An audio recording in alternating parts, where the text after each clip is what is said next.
Assalamualaikum warahmatullahi wabarakatuh. Perkenalkan, nama saya Nanda Giantari. Saya mahasiswa dari Universitas Mercu Buana Yogyakarta, program studi bimbingan dan konseling semester 5.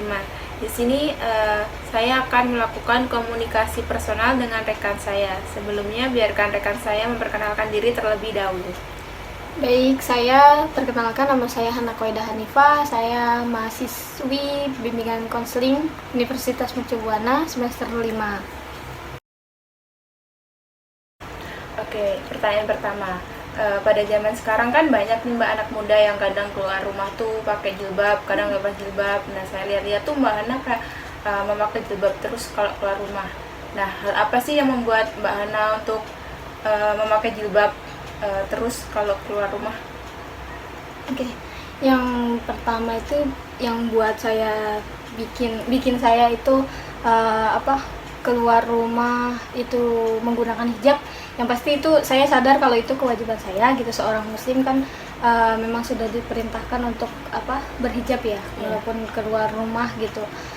Dan sejak dari awal masih saya kecil juga itu udah saya dibiasakan gitu di lingkungan saya itu untuk memakai hijab gitu. Jadi mungkin saya dari sana juga sudah terbiasa gitu. Jadi udah nyaman lah intinya kalau misalkan keluar dari rumah terus nggak pakai hijab itu rasanya ya nggak nyaman gitu. Sejak kecilnya tuh mulai umur berapa kalau boleh tahu? Mungkin kalau di sekolah TK itu saya udah pakai udah pakai hijab karena TK Islam gitu. Jadi ya mungkin dari sana udah dipakai hijab, tapi ya masih buka gitu kan, masih kecil. Nah, menetap hatinya untuk berhijab itu ya mulai dari kayaknya sekitar kelas 6 saya ingat itu, ketika saya tuh pernah bilang juga sama orang tua saya kan kayak kok saya tuh kalau keluar rumah kayaknya nggak nyaman ya kalau nggak pakai hijab gitu. Terus kata orang tua saya, ya bagus dong gitu kan, ya udah teruskan katanya gitu. Akhirnya ya dari situ hati saya udah mulai kayak nyaman aja gitu. Berarti Mbak Hana ini memutuskan untuk berjilbab, membiasakan diri berjilbab tuh dari TK. Iya. Nah, terus kalau membiasakan diri dari berjilbab terus tuh dari SD tadi ya. SD tadi. Berarti mulai ada perasaan ingin berhijab dari SD. Iya. Lalu bagaimana cara memantapkan hati Mbak Hana untuk berjilbab terus? Memantapkan hati ya, mungkin berangkat dari yang SD kelas 6 itu, hati saya udah kayak terketuk, udah mulai terbiasa, udah nyaman. Dan seiring jalan waktu gitu, saya setelah SD itu juga dimasukkan sama orang tua saya ke pondok gitu. Jadi mungkin dari sana juga saya paham kewajiban, terus juga gunanya, manfaatnya memakai hijab itu apa, dan itu tuh ternyata berpengaruh juga dengan orang tua kita gitu. Lalu apakah untuk memutuskan berjilbab, menurut Mbak Hana ini ya, untuk memutuskan untuk berjilbab harus memiliki akhlak yang baik terlebih dahulu atau tidak? Kalau menurut saya pribadi nggak juga sih, karena akhlak dan itu kan suatu akhlak itu dari diri kita sendiri. Dan memakai hijab itu sudah perintah dari Allah gitu kan. Misal kayak mungkin sama halnya dengan kayak perintah sholat gitu ya. Mungkin masa iya sih kita harus berjilbab dulu tanpa nggak sholat gitu loh.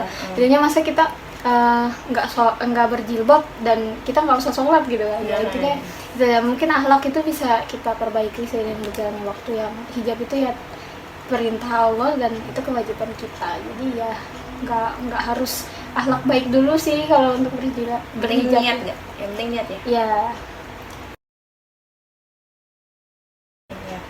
Oke, selanjutnya apakah tujuan utama dalam memakai jilbab? Dari saya Ya. Nah, tujuan utamanya yang ya pasti memenuhi kewajiban, perintah, dan juga saya sadar bahwasanya kalau berhijab itu untuk menjaga diri kita sendiri juga dari yang tidak kita inginkan lah. Kan banyak sekali ya yang terjadi saat ini kayak gitu, mungkin dari yang tidak menutup auratnya, ketika ada lelaki itu ya gitulah, kita udah tahu sendiri ya tanpa Iya. dijelasin gitu. Terus yang kedua itu kan kalau ya menjaga, terus kalau kita membuka aurat kan dilihat sama yang lain, itu juga apa ya, dosanya ngalir ke kita ya. Walaupun katanya kita masang foto terus terbuka aurat kita, terus dilihat banyak banyak yang bukan muhrim kita, dan itu ternyata dosanya ngalir terus ke kita seperti itu. Jadi ya mungkin di situ kita menjaga, dan aku ngerti gitu bahwasanya ya itu dosanya di situ gitu. Jadi itu sih yang mematapkan aku dan tujuan utama aku menutup hijab. Tapi saya dengar-dengar juga tuh kayak apa ya, pakaian belum apa ya namanya, kayak kejahatan tuh kayak nggak memandang pakaian gitu. Iya. Ada kan yang orangnya udah nggak auratnya nggak kelihatan, tapi masih ada yang kayak pelecehan gitu. Iya, kalau menurut saya itu ya balik lagi, emang apa sih, mungkin ada kelainan juga ya dari dari cowoknya mungkin seperti itu. Kalau saya menanggapi itu kayaknya ya pernah juga dibahas sama orang-orang yang ngerti gitu, bahwasanya kalau cowok yang udah begitu berarti dia emang bener ada kelainan gitu sih. Kelainan jiwa ya. Oke, lalu selanjutnya menurut Mbak Hana, apakah dosa jika seorang wanita tidak memakai jilbab? Itu sudah saya bilang dosa ya, emang itu udah apa ya, udah dijelaskan juga gitu, bahwasanya itu kan emang perintah Allah, dan perintah kayak mungkin gimana sih kalau kita diperintah tapi nggak dan kita juga mungkin kita di kampus itu kan ada peraturan, di mana peraturan itu dibuat untuk kita lakukan, bukan untuk dilarang kan gitu. Ya mungkin kalau misalkan dilarang pasti kan ada sanksinya, dan begitu juga dengan itu perintah Allah ya, mungkin kalau kita larang ya pasti ada sanksinya gitu sih. Mbak Ana pernah kayak mengingatkan temennya gitu nggak, yang belum berhijab gitu, kayak lebih baik pakai jilbab lah kalau keluar rumah, atau apa ya, mengajak untuk ke jalan yang baik gitu? Kalau misal apa ya mengingatkan itu belum, kalau itu apa ya, saya menata gimana ya, keberanian dulu.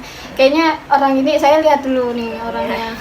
Mungkin kalau misalkan baru-baru kenal kayak gitu masih belum berani gitu, masih ngumpulin di jiwa saya dulu nih, kayak berani gak nih sayanya. Kalau misalkan emang udah lama, kayak teman saya yang udah lama gitu, terus kelihatan rambutnya, terus mungkin saya tegur kayak rambut gitu, cuman gitu rambut gitu aja udah Ikut murah Mbak.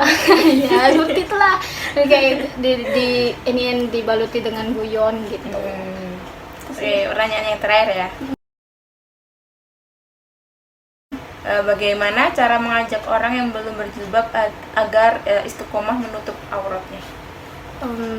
Kalau mengajak, saya sendiri mungkin dari saya menyediakan atau memfasilitasi si dia ini, temanku ini.